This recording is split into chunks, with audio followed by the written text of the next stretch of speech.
Muito boa noite a todos e todas. A Lucélia está dando boa noite para todo mundo aqui também. Meus amigos e minhas amigas do Grupo Espírita Luz e Amor. Mais uma segunda-feira nos reunimos para o estudo do livro A Gênese, os Milagres e as Predições. Vou só atrapalhar. Fez a prece? Hoje nós invertemos. A Ana fez primeiro e a Tá bom. Então tá bom, desculpa, eu cheguei atrasada. Imagina. Hoje a gente alterou o protocolo. Que eu que fiz a confusão aí. Não, mas aqui é igual a adição. A ordem dos fatores não altera o produto. Não tem problema, não. Bom, e nós estamos aqui, então, no nosso estudo do livro A Gênese, os Milagres e as Predições, segundo o Espiritismo. A parte da Gênese nós estudamos, né? Nós estudamos a formação dos planetas, né? Das galáxias, dos astros. Nós entendemos ali como é que funciona toda essa parte. Também estudamos as transformações do nosso planeta, né? As camadas geológicas, a formação da vegetação, a formação orgânica, né, dos animais, a formação orgânica dos seres humanos, a chegada dos espíritos, né? A chegada de nós até aqui, o princípio inteligente nesse planeta, e o desenvolvimento que se deu a partir daí. Depois nós entramos na segunda parte do livro, que é a parte dos milagres, né? É onde nós estamos. Os milagres, Kardec, a gente comentava semana passada, a sua inteligência, né? O seu método de ensino, na redação, na produção do texto, do livro, em que ele vai, né, degrau a degrau, apresentando as bases para depois levantar o prédio, né? Então, Kardec apresentou para nós os fluidos, né? Os fluidos benéficos, os fluidos maléficos, né? A infinidade de fluidos, a combinação, o que eles podem produzir, o que eles podem fazer. Ele trabalhou também a questão do perispírito, né? Como é que se forma um perispírito, qual que é a atuação do perispírito sobre a matéria grosseira, né? Que é a nossa, né? A matéria tangível, que é o nosso corpo. E depois ele entrou nos milagres de Jesus. Então, nós estamos no capítulo 15, e hoje nós vamos para o item 7. Nos milagres de Jesus, como é que Kardec trabalha? Ele vem e fala como é que é qual que é como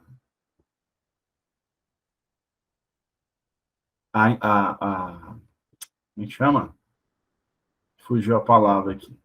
Ele fala primeiro da superioridade de Jesus, e depois ele vai trazer os milagres de Jesus, apresentando para nós a intervenção espiritual no mundo corpóreo, e depois o milagre, né? Ou o dito milagre.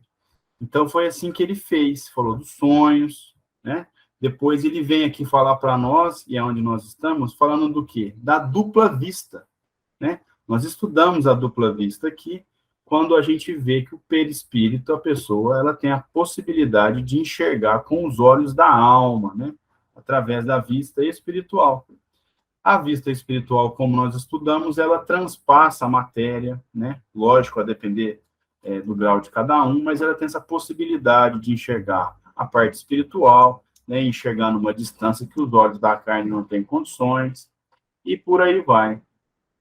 E nós estudamos a entrada de Jesus em Jerusalém, né, onde ele dá a passagem lá em Betfage, né, que ele fala do jumentinho, que ele vê a uma distância, depois o beijo de Judas, né, então Jesus já conseguia fazer a leitura, né, daquele quadro mental de Judas, ele estava enxergando, né, a distância, os soldados vinham com Judas, por isso que ele sabia quem o trairia, né, quem lhe daria um beijo, né, e foi aquela passagem que Judas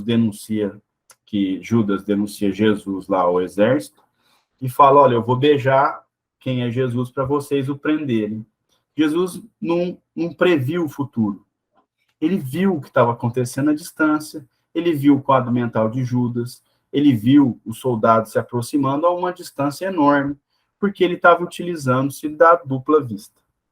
E agora nós vamos entrar um outro episódio de dupla vista, que é o episódio chamado A Pesca Milagrosa. Então, seguindo aquele roteirinho de Kardec, ele vai dar a passagem do Evangelho e depois algumas explicações. E vocês podem me interromper quando vocês quiserem, porque nós estamos numa mesa redonda. Item 7. Um dia, estando Jesus à margem do lago de Genezaré, como a multidão de povo o comprimisse para ouvir a palavra de Deus, viu ele 2 barcas atracadas à borda do lago, e das quais os pescadores haviam desembarcado e lavavam suas redes. Entrou numa dessas barcas, que era de Simão, e lhe pediu que a afastasse um pouco da margem. E, tendo-se sentado, ensinava o povo de dentro da barca.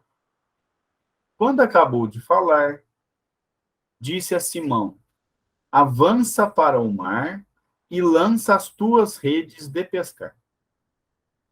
Respondeu-lhe Simão: mestre, trabalhamos a noite toda e nada apanhamos. Contudo, pois que mandas, lançarei a rede.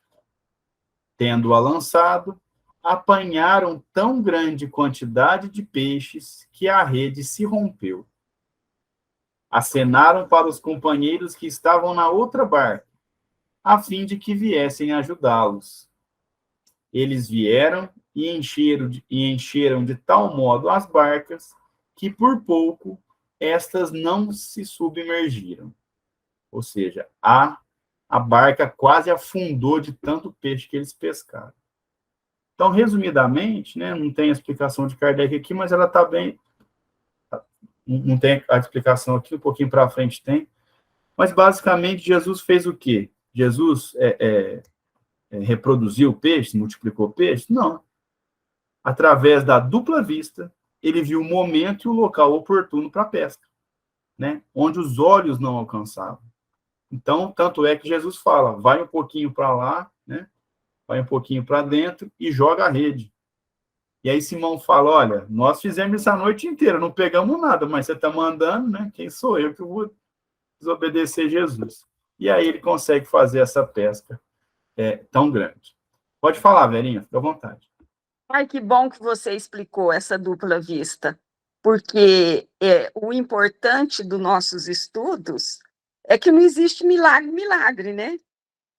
E sim acontecimentos que dá para justificar, né? Muito bom, obrigada. Que bom, Verinha, é isso mesmo. Por isso que, às vezes, eu me acho repetitivo, mas para um estudo é importante a gente voltar nos conceitos que a gente já passou, porque a gente esquece, às vezes, né? Ainda mais que a gente fica, às vezes, uma semana sem se reunir. Então, eu gosto de ficar voltando, porque Kardec, ele é todo linkado, né? Todo emendado o raciocínio dele. Por isso que eu volto um pouquinho. Então, foi a dupla vista que aconteceu aqui, que a gente tinha estudado, né? Jesus viu dentro do mar, onde tinha bastante peixe, e orientou ali os pescadores a encontrar um bom lugar para pescar. Eu ia falar próximo milagre, né? Mas não é milagre, então próximo acontecimento, né? Vou usar o termo da Verinha aí, próximo acontecimento. Vocação de Pedro, André, Tiago, João e Mateus. Item 8. Caminhando ao longo do mar da Galileia, viu Jesus 2 irmãos, Simão, chamado Pedro, deixa eu só ler aqui a Lucélia, que ela é craque em evangelho. Interessante. Jesus viu onde havia peixes, não fez peixes. Exatamente. Se Jesus tivesse feito peixes, aí sim nós teríamos um milagre. A gente teria uma coisa sobrenatural, porque a reprodução de peixe se dá, né, da forma orgânica comum que a gente sabe. Os peixes, um macho e uma fêmea, se cruzam, aí tem a gestação, aí alguns peixinhos botam ovo, outros, né, soltam os avelino, né? É assim que peixe se reproduz. O que Jesus fez aqui foi, através da dupla vista, ver uma oportunidade da pesca, né? E aí isso traz Jesus com todo respeito eu falo isso, para perto de nós, né? A gente entende ele como um espírito evoluído que teve aqui, né? E não algo assim inalcançável, totalmente distante. Então, a vocação de Pedro, André, Tiago, João e Mateus. Item 8.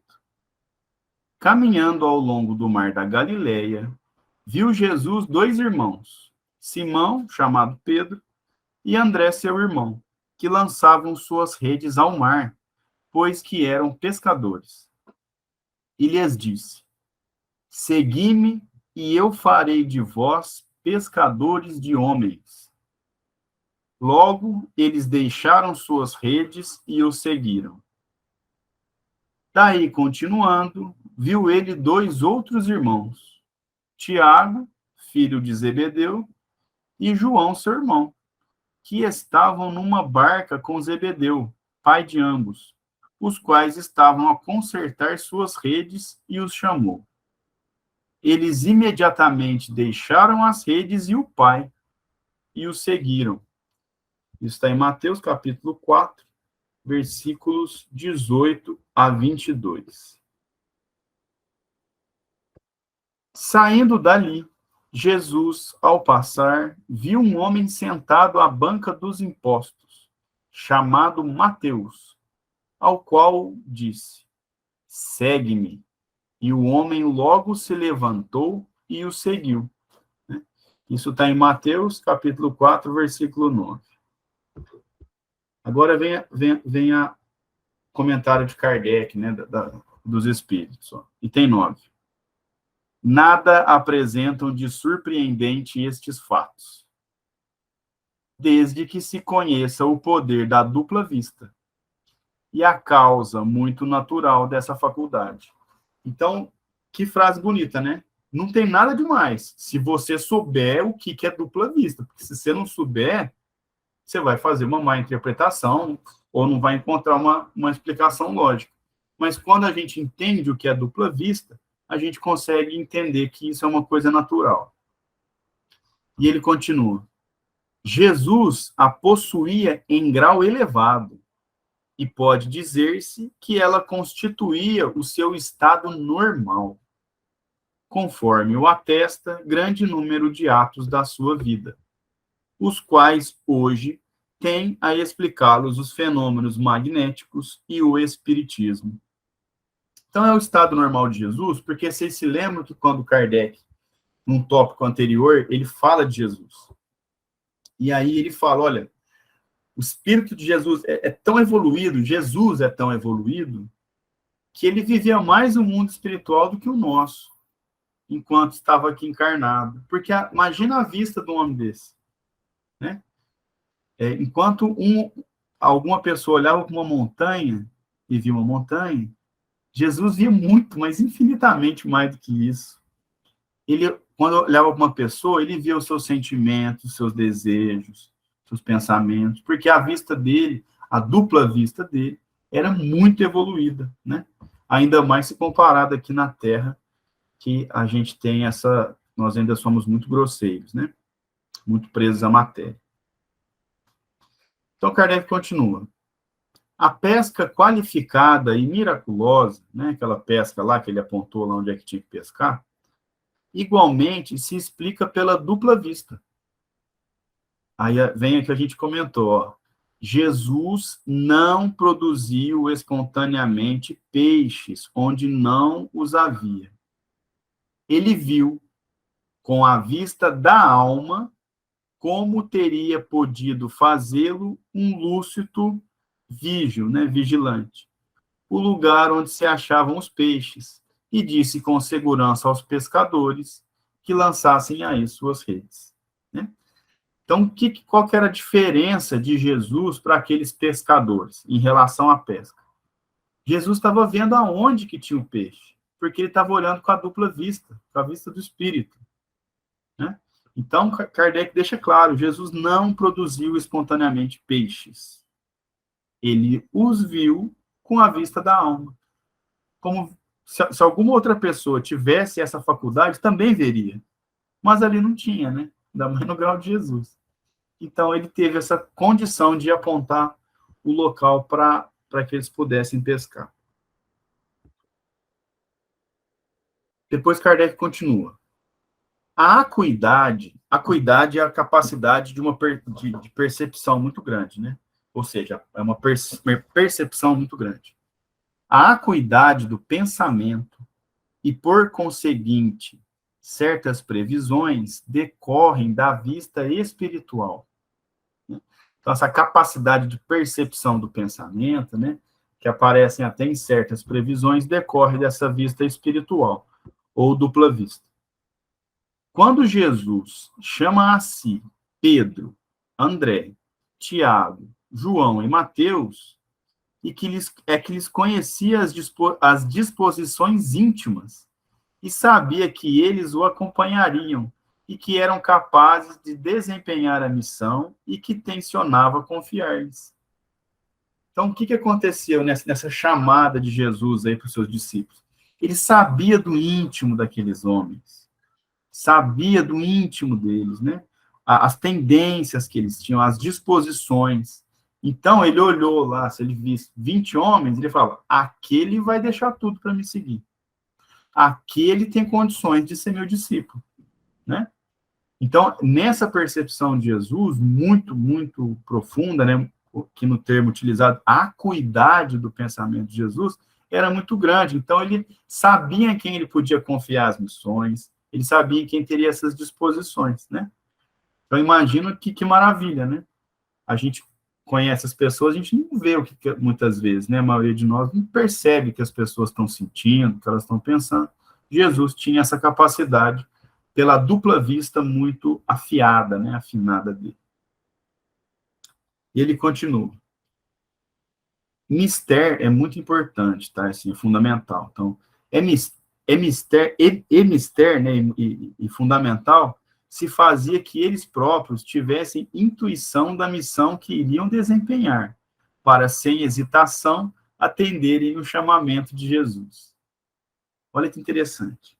Então, era fundamental que eles próprios tivessem a intuição da missão deles.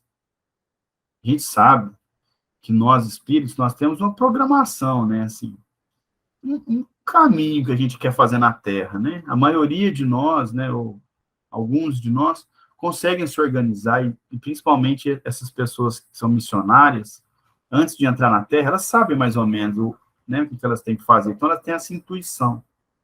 Obviamente, para seguir Jesus, não dava para colocar qualquer um, né? Tinha que ser uns caras bons. Então, eles, antes de reencarnarem na Terra, tinham esse planejamento. Então, essa intuição já estava neles, já estava dentro deles, né? E eles deviam gozar também de um certo grau de evolução, né? Não dá para colocar alguém que agrediria Jesus ou pusesse o trabalho em risco. Então, o que Jesus também viu aqui? Ele viu a tendência que eles tinham, desses homens, e esses homens tinham a intuição, né, de seguir Jesus. Então, Jesus lia isso, via, percebia, e eles também. Então, imagina, chega Jesus e fala assim, me segue, eu sigo. Só que a gente tem que lembrar que eles não sabiam quem era Jesus, como nós sabemos hoje, né? Eles tinham uma ideia de que eram, né, talvez eles entendessem ele como um profeta, enfim, não sei como, mas eles não tinham, eles não saberiam o que aconteceria, né? Hoje a gente já sabe da história. Na hora do chamado, eles não sabiam. Então, foi na intuição que eles obedeceram, né? Ou, melhor dizendo, eles aceitaram o convite e deixaram suas profissões, suas vidas, para seguir Jesus.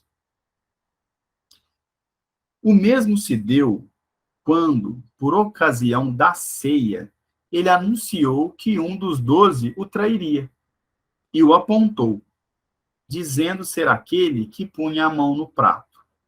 E deu-se também quando predisse que Pedro o negaria. Aqui, mais uma vez, Jesus não está adivinhando o futuro, ele não está adivinhando quem vai trair ele, e também não está adivinhando que Pedro o negaria. Ele está vendo a tendência deles. E ele sabia que naquela tendência de Pedro, né, quando os guardas, né, já tinham prendido Jesus e tal, falou, você era discípulo dele? Ele falou, não, eu não. Porque ele já via isso na evolução de Pedro.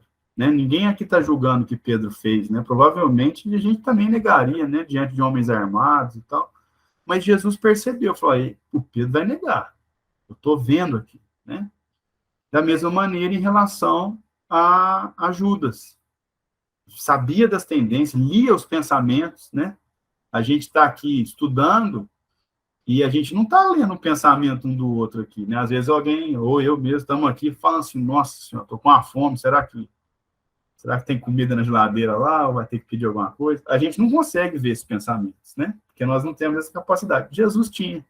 Então, Jesus, no convívio, percebeu que Judas o trairia, né? Ou que já bolava como é que seria a traição, como é que o indicaria, né? Então, tudo isso através da dupla vista. Kardec continua. Em muitos passos do Evangelho,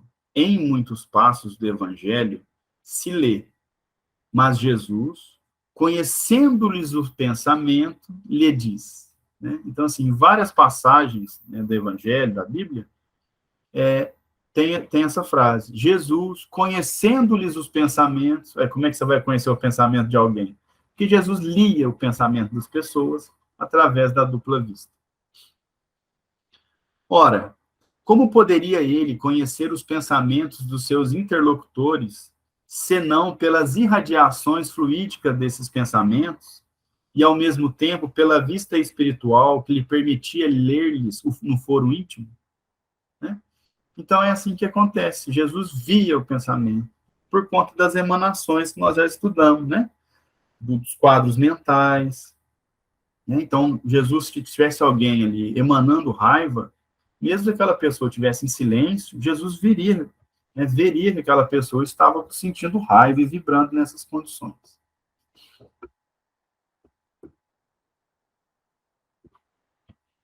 Depois Kardec continua.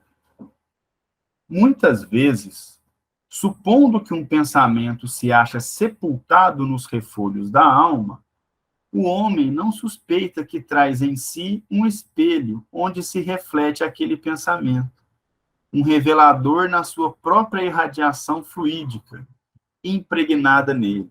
Né? Então, às vezes, a gente acha que a gente está escondidinho, né?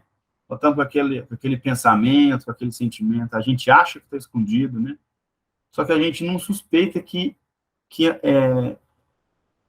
a gente emana isso. E algumas pessoas, né, não nas condições de Jesus, acredito que não passou ninguém aqui ainda nessas condições. Mas algumas pessoas têm a dupla vista, e os espíritos, né, conseguem ver esses pensamentos, conseguem entender esses fluidos que a gente emana. Daí a gente falar que a companhia, os espíritos que nos acompanham, são responsabilidade nossa, né? Porque a gente já estudou, se a gente emanar pensamentos negativos, espíritos com esse interesse vão nos seguir. A gente emanar bons pensamentos, né? Bons fluidos, os espíritos que vão nos acompanhar estão vibrando também nessas condições. Então, muitas vezes, a gente nem percebe que a gente tem essa fragilidade, né? De achar que a gente está escondidinho aqui com as nossas maldades lá no fundo, mas que alguns conseguem vê-la. Se víssemos o mecanismo do mundo invisível que nos cerca, as ramificações dos fios condutores do pensamento, a ligarem todos os seres inteligentes, corporais e incorpóreos, os eflúvios fluídicos carregados das marcas do mundo moral, os quais, como correntes aéreas, atravessam o espaço, muito menos surpreendidos ficaríamos diante de certos efeitos que a ignorância atribui ao acaso. Que frase bonita. Está falando assim, ó, se a gente conseguisse ver como é que é no mundo espiritual, a gente ia ver fiozinho saindo da gente, ligando em todo mundo, né? E aí, a gente ia ver fiozinho bom, fiozinho ruim, fiozinho mais ou menos, né? Fiozinho que vai para ligar em alguém, mas às vezes não liga, porque a pessoa está numa vibração diferente. E aí, a gente pararia de fazer isso aqui, ó. Atribuir alguns efeitos ao acaso. Vou dar um exemplo. A gente acorda, né? Vou usar o popular. A gente acorda com o pé esquerdo. Tá dando patada até na sombra. Tá bravo com todo mundo. Aí a gente fala, bem hoje que eu tô mal, uma pessoa me fecha no trânsito. Não, meu amigo. Você tá ligado nesses nervosinhos tudo. Você sai nervoso de casa, você está se ligando com essas vibrações. E não é o acaso que vai fazer alguém, às vezes, uma pessoa que está procurando confusão também, esbarrar em você, né? Ou ter algum enrosco no trabalho, ou em algum lugar. É você que está procurando isso. E aí tem dois procurando, é a fome com a vontade de comer.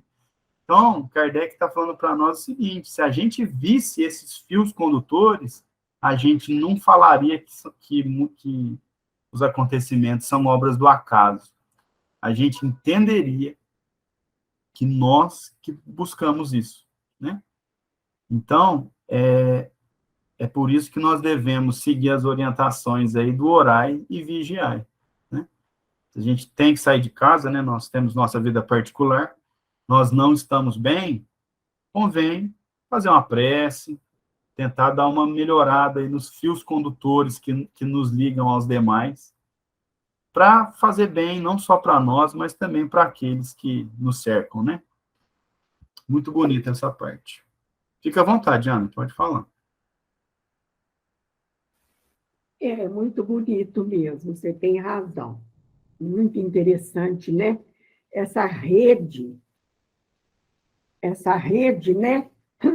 De pensamentos que nos ligam aos encarnados e aos desencarnados também, né? Então, é o que você explicou aí. Nós que atraímos, né? É a lei de atração.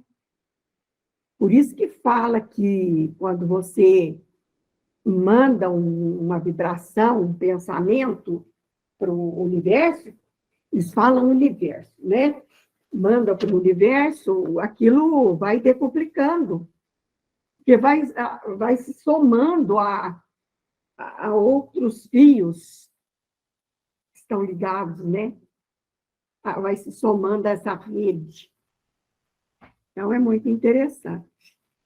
E outra coisa que eu quero falar também é que ele fala Mar de Genezaré, Mar da Galileia, Lago Tiberíades, é tudo a mesma coisa. É um só, certo? Quando nós chegamos em Israel, nós chegamos pela cidade de Tiberíades. Fomos direto do aeroporto para Tiberíades. E à noite é lindo o lago, você enxerga a cidade, porque ele é rodeado, né, por cidades. Então, você enxerga as luzes em volta do lago todo. É muito lindo esse lago. E depois, mais à frente, a gente faz um passeio nesse barco, que é uma réplica do barco dos pescadores. E é muito bonito o passeio. As águas, é o dia que o mar está manso, né? O mar da Galileia, o lago Tiberíades, que às vezes ele fica bravio. E ele é alimentado pelo Rio Jordão, mas não apenas pelo Rio Jordão, porque só o Rio Jordão não daria para manter aquele volume de água. Então, existem fontes termais embaixo, certo? No solo do lago, emergem lá das profundezas as fontes de água que ajudam a alimentar o lago. Então, é muito lindo esse lago, maravilhoso. E ali em torno dele é que Jesus andava, que Jesus pregava, né? Fazia os seus ensinamentos. Ali na região do monte, onde ele fez o sermão ali, né? Da montanha, é um lugar lindo, lindo, lindo, lindo. não é um monte elevadíssimo, é uma colina. Como nós temos aqui em Franca as colinas, Israel é cheio de colinas, o relevo de lá, certo? Então, é muito bonito esse lago, muito lindo mesmo. Ô, Ana Luísa, e por que tem diferença de nome, assim? Olha, essas diferenças eu não sei te explicar, não, mas o Tiberíades é em homenagem a Tibério, né? O imperador romano, Tibério. Agora, por que Genezaré? Por que Mar da Galileia? Porque está ali na região, né? Abrange também a região da Galileia. Porque nós chegamos e fomos para a Galileia direto. E a Galileia fica ao norte de Israel. A Judéia fica ao sul. A Galileia é próspera, é verdejante, é exuberante de vegetação. Ali está também o Monte Tabor, está ali na Galileia. Ela é muito bonita, muito verde. Já a Judéia é desértica, lá no sul, onde fica Jerusalém, onde fica Betânia, aquelas cidades ali que se juntaram a Jerusalém, né? Elas foram crescendo e hoje elas fazem parte da grande Jerusalém. Então, é muito lindo o Estado de Israel, muito lindo mesmo. Se é uma viagem que eu não me arrependo nunca de ter feito, foi essa.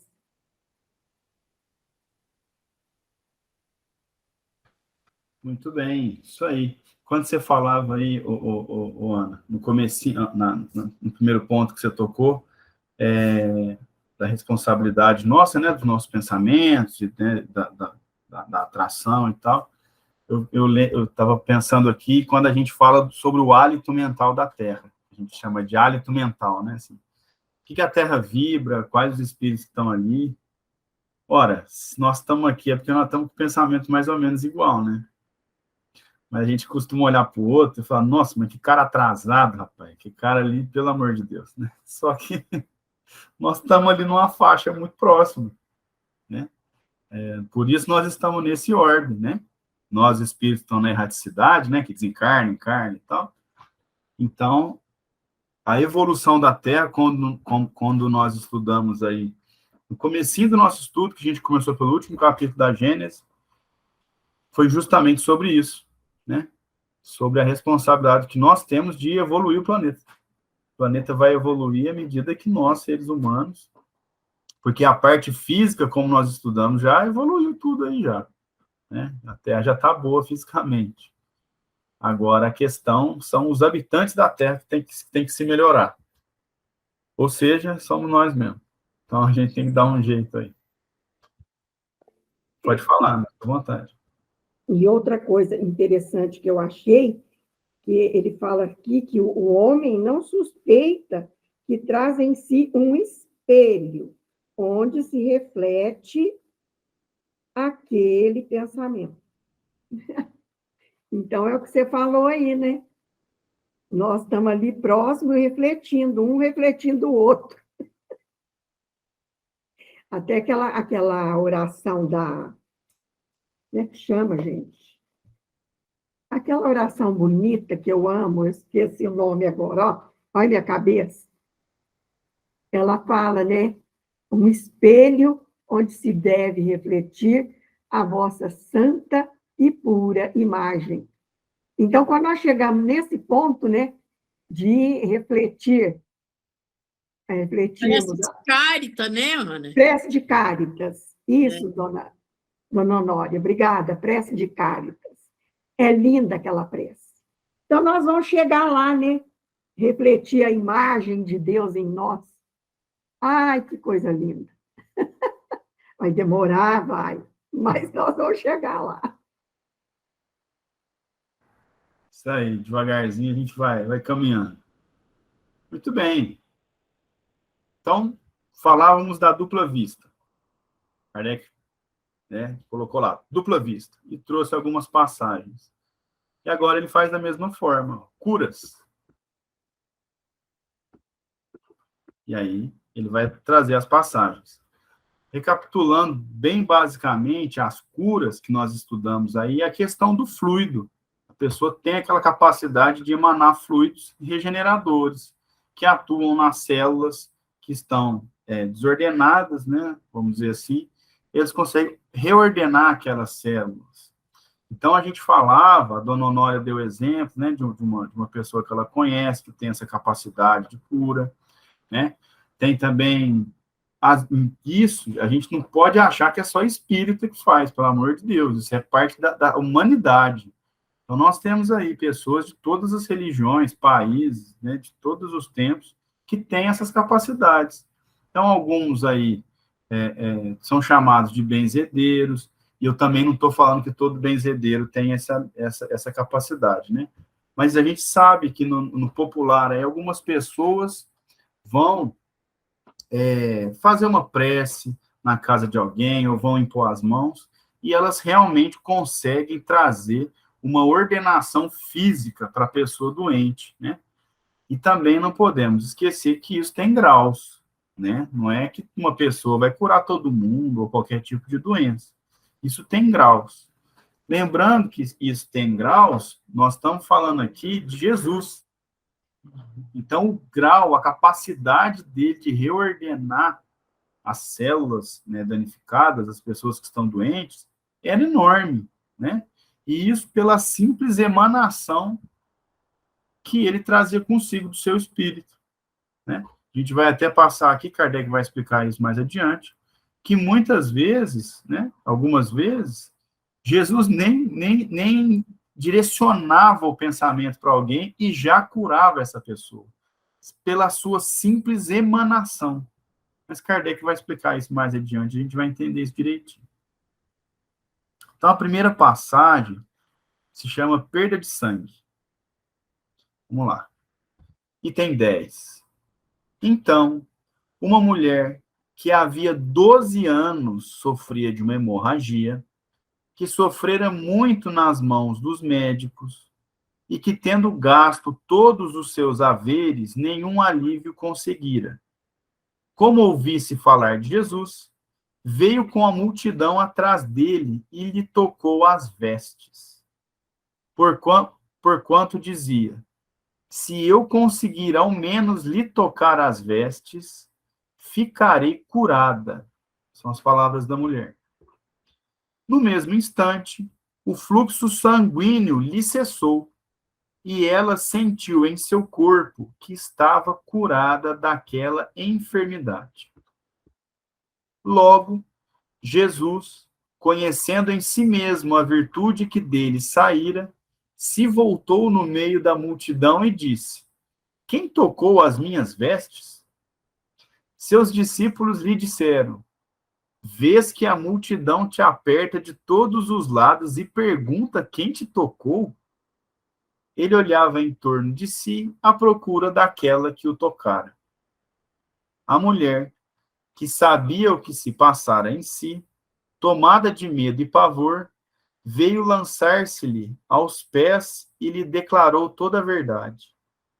Disse-lhe Jesus, minha filha, tua fé te salvou.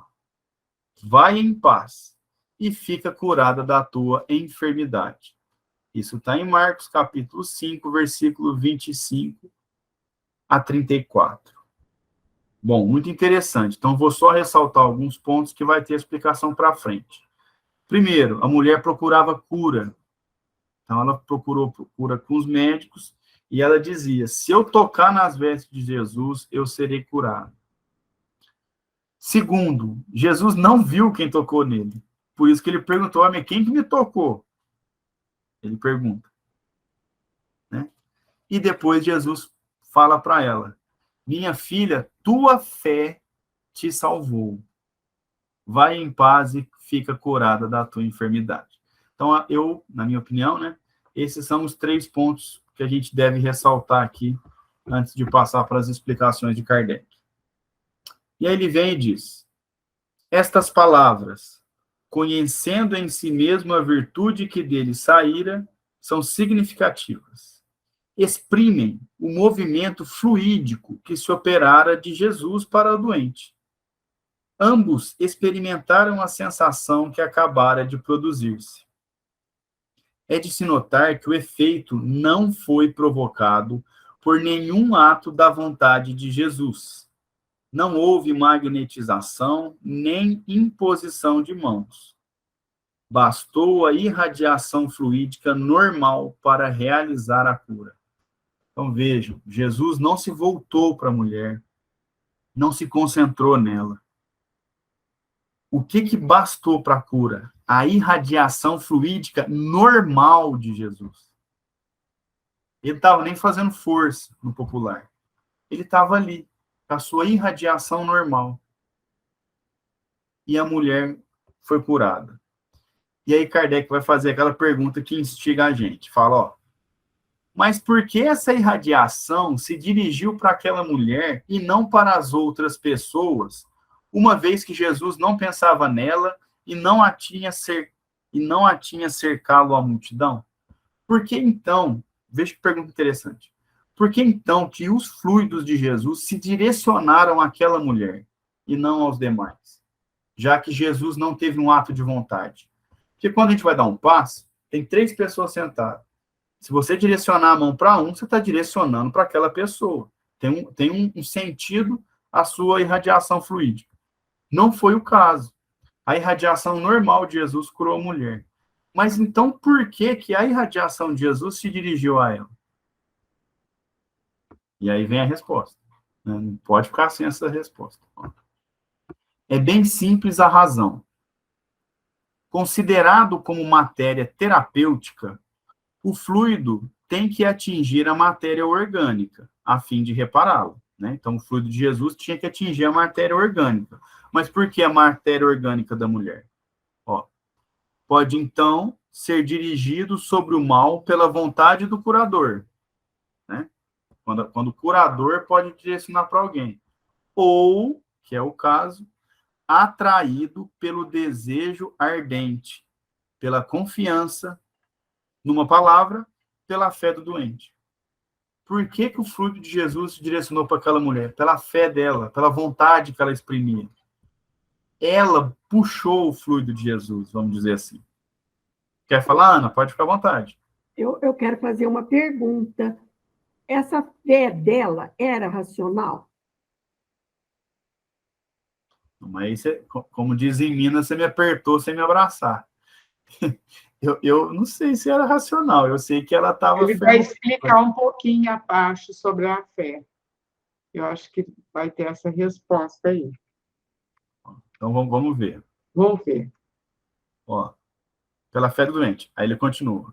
Com relação à corrente fluídica, o primeiro age como uma bomba calcante e o segundo como uma bomba aspirante, né? Então, na corrente fluídica, isso acontece. Tem a bomba calcante, né, que vai emitir, e uma bomba que vai aspirar. Algumas vezes, é necessária a simultaneidade das duas. Em algumas vezes, uma pessoa tem que direcionar o pensamento para aquela e emitir. E o outro tem que aspirar. Doutras, basta uma só. O segundo caso foi que ocorreu nas circunstâncias de que tratamos. Nesse caso da mulher, bastou a bomba aspirante, porque a emanação de Jesus já era enorme, né? E já transpassava a matéria orgânica, né? O corpo dele. Daí ele continua. Razão, pois, tinha Jesus para dizer, tua fé te salvou. Compreende-se que a fé a que ele se referia não é uma virtude mística, qual a entendessem muitas pessoas, mas uma verdadeira força atrativa, de sorte que aquele que não possui opõe à corrente fluídica uma força repulsiva, ou, pelo menos, uma força de inércia que paralisa a ação. Então, no caso, se a mulher não tivesse essa fé, ela ou repulsaria o fluido, ou pelo menos ela ficaria com uma força inerte, não aspiraria esse fluido. Assim sendo, também se compreende que, apresentando-se ao curador 2 doentes da mesma enfermidade, possa um ser curado e o outro não. É este um dos mais importantes princípios da mediunidade curadora, e que explica certas anomalias aparentes, apontando-lhes uma causa muito natural. Então, vejam aí. Fica à vontade, Vou Mariana. interromper um pouquinho. Então, acho que a pergunta da Ana, a fé da mulher era racional. Mesmo partindo do princípio que ela não tivesse o conhecimento, assim, mas ela acreditava, olha, esse homem pode. Às vezes ela já até conhecia, né, alguns feitos dele, milagres, entre aspas. Então, ela falou, eu vou tocar e eu vou conseguir, né? Sei lá, eu penso. E complementando. Isso aí eu penso, mas não justifica que seja racional, na minha opinião, né? Mas é a fé. Ela tinha fé que ele poderia curá-la. E isso é que é importante, né? A fé no curador. Em complemento. Uma transição de cobreiro, né? A minha sobrinha conta de um homem que foi lá benzer, que ela benze de cobreiro. Ele falou, quando foi na segunda vez que ele voltou, ele falou que ia pagar ela, quando que ela ia cobrar. Aí ela falou assim, não, a benzição a gente não cobra. Ele falou, não, mas eu já gastei tanto dinheiro com médico, nada me curou, com 2 vezes já tô bem. Aí ela falou, não, o senhor volta amanhã, porque mais uma vez, né, para benzer. E acabou, sarou, sabe? Mas é da maneira aí, aquela vontade de sarar, né? A fé é grande, né? Aí sara. Igual essa mulher, sofreu quantos anos? 12 ou 13, né? E nada curava. Quando ela lembrou de Jesus, que ela falou nele, eu vou, né, ser curada, Deus ajudou que ela curou, né? É desse jeito que acontece, né? É a fé mesmo. Porque ela benzeu com tanta fé e ele também ficou com muita fé e sarou logo. É isso aí. Exatamente, dona Honória. É isso mesmo. Ela aspirou, né? Ela puxou, né? Um aspirador de pó, o fluido de Jesus, por conta dessa fé. E, em complemento aí, a Lucélia falou, a fé dessa mulher era na capacidade de Jesus curar, né? No conjunto dos ensinamentos. Eu penso assim, eu não sei se depende do que você entende como racional. Na razão dela, a fé, o trabalho de Jesus era incontestável, racionalmente, porque ela sabia o que ele vinha fazendo. Então, racionalmente, ela sabia que ele dava conta do serviço, vamos dizer assim, porque Jesus já era conhecido nessa época. Então, né, por esse aspecto, a fé é racional, né? Mas, como a Marleninha disse, é lógico, ela não sentou para estudar o que é dupla vista, o que é fluido, né? O que é perispírito, né? Essa condição ela não tinha, justamente pela época que ela nasceu, né? Mas, se ela... É que a gente não tem tanta informação aqui, eu também não tenho esse conhecimento.